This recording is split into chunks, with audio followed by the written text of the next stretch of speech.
Hey anyone, I'm Hawk, and today I want to go over 5 Skyrim mods that I absolutely cannot live without. Now, this was hard as hell for me, and if I think too much about it, this list would probably change 30 times or more. But I went with my gut while rebuilding my load order today, and here's 5 of many, many mods that I cannot live without in no particular order.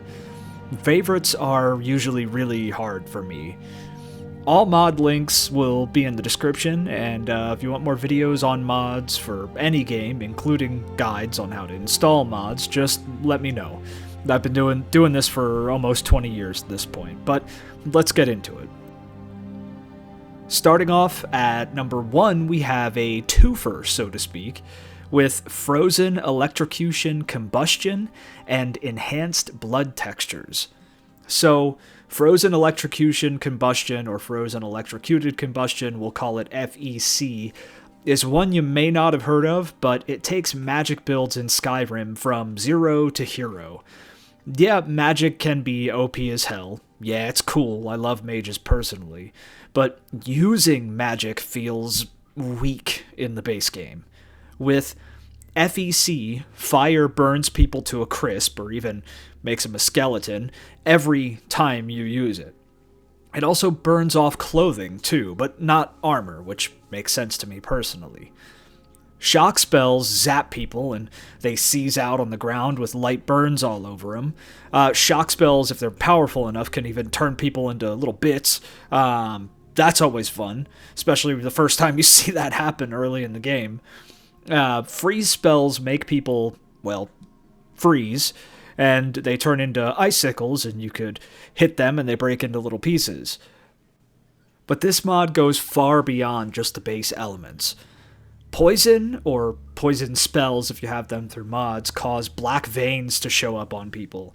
Drain spells make people become desiccated corpses that look like Draugr, or even vampire drain spells can kind of turn them old, and the character model actually turns old and gets white hair. It's really, really cool to see. The mod does more than this, though. It's just an absolute must for a magic playthrough. There's so much to this mod. These effects also work on weapon enchantments, too. It's universal, so you'll get these effects with everything that uses whatever it affects. I'm pretty sure this mod is also on consoles too, so if you don't have it, what are you waiting for? Download this shit. But a companion mod to this, at least in my opinion, is the Enhanced Blood Textures mod.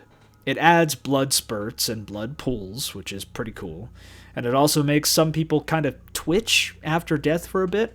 Both of these mods together make for an incredibly punchy and gruesome playthrough, and they're easy choices, some of the easiest choices for me for this list. But I gotta say, if you're, picky with blood and disgusting visual effects, I don't recommend these. But if that's something you're looking for, you absolutely need these mods. And next we have Sunhelm Survival. I've been using mods, or survival mods, on Skyrim since it first came out and they first hit the Nexus.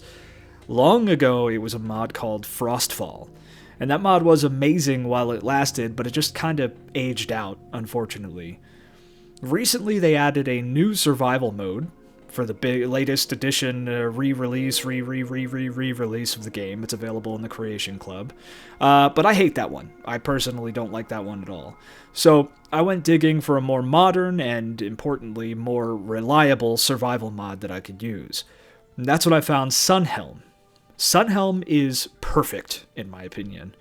It adds eating and drinking animations that are indefinite if you're sitting down, which is something that I personally really, really love. They're also simple and won't break shit, and they don't require, 15 extra infrastructure mods to run. It adds seasons that are pretty noticeable. It overhauls diseases that get really serious. It has support for vampires, werewolves, and liches if you have them with mods. It has full customization and the campfire mod skill tree, where you could increase carry weight and stuff like that. You have a survival perk tree you could work through. It just adds tons of shit, and it does so brilliantly. I think this is not only a great successor to Frostfall, but at this point it's better than Frostfall ever was.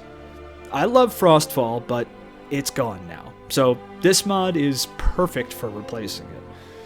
I love immersion, and I love realism, and this mod is an absolute must-have for players who want to walk everywhere and fight to live another day in Skyrim. And next we have Winter Sun Faiths of Skyrim. This mod is simple in a way. It won't radically change your game, but it will absolutely aid in immersion and role-playing. Winter Sun does exactly what it says on the tin. It adds faiths and religious practices to Skyrim. When you make a new character, you pick your god, and the gods you could pick are from, the race specific, so you won't be able to start as a dark elf worshipping Shor, for instance. But that doesn't mean that you can't find Shor's shrine later on and convert to him as a dark elf. After picking your god, you get the pray power, used kind of like a shout, and you should pray each day to increase your affinity with the god that you chose. Once you reach 100% with that god, you get a gift from them. It's a special power, usually. These boons can be pretty damn good, too. This is great for immersion, but it also lets you get a slight edge over, with whatever class that you're playing with. Let's say I want a bonus against fighting dragons. Then I'll pick Akatosh, the god of dragons. He lets me do more damage to dragons, among other things. So, not only is this good for role-playing, but you can actually get tangible benefits from being faithful.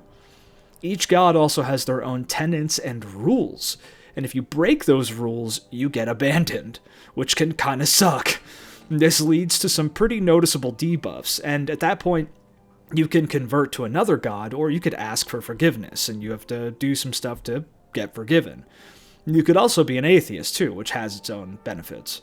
There's a lot of cool shit to it, and I absolutely love this one. And next we have Dwemer Spectres Special Edition. This mod is another pretty straightforward one. It adds Dwemer Ghosts to Dwemer Ruins, just like we saw back in Morrowind. That's about it. There's different kinds of ghosts, and even some unique bosses that can be hard as hell, especially with combat mods, like I like to use Deadly Combat. They can get real difficult. But some of the ghosts also have new spells that the mod adds too, like Dwemer-focused spells. The bosses also have unique rewards for beating them, which is always cool. It's a solid little mod, and if you want more Morrowind in your Skyrim, this is the mod for you. And finally we have Talkative Dragons. This may seem stupid, but there's something about that first fight you have with Myrmilnir, I think that's how you pronounce it, outside of Whiterun that felt different from the rest of the fights you have with dragons later. That's because he talks. A lot. Why is it that every other dragon is completely silent, when these are supposed to be proud and arrogant beings who see most humanoids as less than dirt? Why do they not talk when a fight between dragons and the Dragonborn is essentially just a verbal debate that someone won't walk away from? This mod fixes that. All dragons now talk shit while fighting you, and it makes taking them out feel so much more gratifying. It's not a big mod, it's not a complex mod, but it adds something I just personally can't live without. And that's it. 5 mods I chose that I must have on any playthrough.